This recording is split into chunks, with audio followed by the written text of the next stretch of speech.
안녕하세요. 청말글입니다.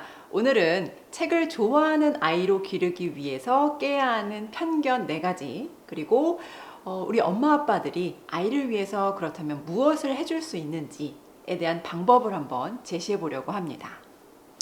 자, 첫 번째로는 양적이고 질적인 독서에 대해서 너무 지나친 기대나 기준을 세워놓고, 또 우리 아이가 너무 책을 잘 안 읽네 라고 생각하면서 지나치게 일찍 좌절하지 마세요. 예를 들어서 옆집 아이는 하루에 책을 대여섯 권씩 읽는다더라. 또 누구는 벌써 그리스 로마 신화 전집을 다 읽었다더라. 한국사를 막 줄줄 꿰고 있고 어려운 책도 술술 읽는다는데, 이제 이런 말들이 들리죠.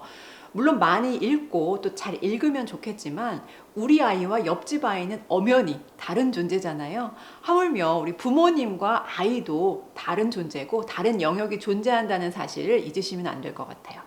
책을 한 일주일에 10권 가까이 읽는 아이가 있었어요. 밥을 먹을 때도 읽고 쉬는 시간에도 읽고. 그러면 이제 엄마 아빠는요, 만족을 하기보다는 이 아이에 대해서 더 기대를 합니다. 우리 아이가 일주일에 책을 10권 그 이상을 읽는데 독서 양에 비해서는 이 글쓰기나 자기 생각을 말하는 표현 능력이 독서량을 못 따라오는 것 같다라고 이제 이야기를 하셨어요. 그런데 정작 아이는 독서 자체의 즐거움을 느끼고 또 독서가 공부나 학습이라고 생각하지 않기 때문에 엄마 아빠의 기대가 좀 부담스러울 수 있거든요. 당장 책을 많이 읽었으면 글도 잘 써야 되고 말도 잘해야 된다. 이런 결과물은 시간이 조금 더 필요할 수 있습니다. 인풋만큼 만약에 아웃풋이 정확하게 나와야 된다 라고 기대를 하시면 우리 아이 독서 교육을 좀 진득하게 유지하긴 좀 어렵겠죠.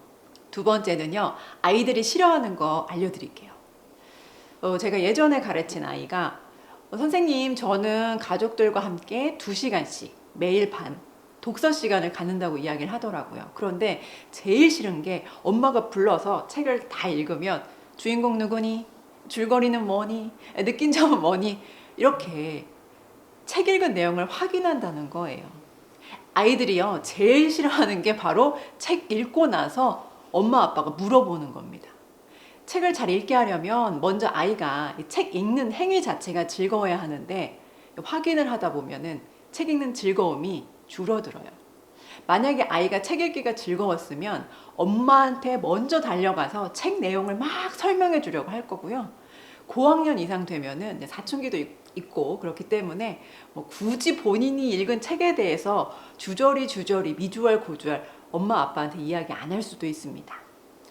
저는 솔직히 부모님이 만약에 책의 즐거움을 좀 아는 분들이라면 자녀분들에게 그렇게 책에 대한 어떤 과도한 기대를 갖고 책을 많이 읽어야 된다라고 무작정 강요하지만은 않을 것 같거든요. 차라리 큐레이션을 해주는 게 좋습니다.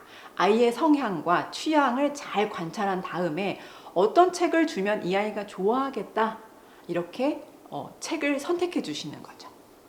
세 번째입니다. 편독을 무서워하지 말자입니다. 어머님들이 이렇게 많이 말씀하시거든요. 우리 아이는 학습 만화를 굉장히 좋아하는데 저는 학습 만화는 책으로 생각하지 않습니다. 또 어떤 학부모님께서는 우리 아이는 귀신 이야기가 있는 책만 그렇게 읽어요. 또는 초등학교 한 1, 2학년 됐는데 아직도 그림책입니다. 또 학교에서 추천해주는 필독서 위주로 읽었으면 좋겠는데 영 필독서에는 흥미가 없고요. 또 어떤 아이들 중에서는 역사나 어떤 특정 분야에 빠져서 한 권의 책만 이제 10번씩, 20번씩 읽는다라고 하는데 틀을 다 깨셔야 합니다. 학습 만화는 일단 배경 지식을 습득하는 데 굉장히 좋고요. 귀신 이야기 책, 고학년 학부모님들 되시면 애가 뭐라도 좀 읽었으면 좋겠다라고 말씀하시거든요.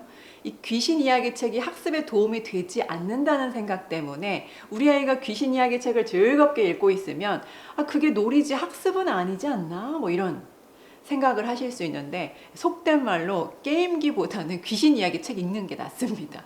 그리고 편독을 하는 거 굉장히 걱정하시는데요. 한 분야, 한 장르에 푹 빠져야 다른 장르로도 또 관심사가 옮겨갈 수 있습니다.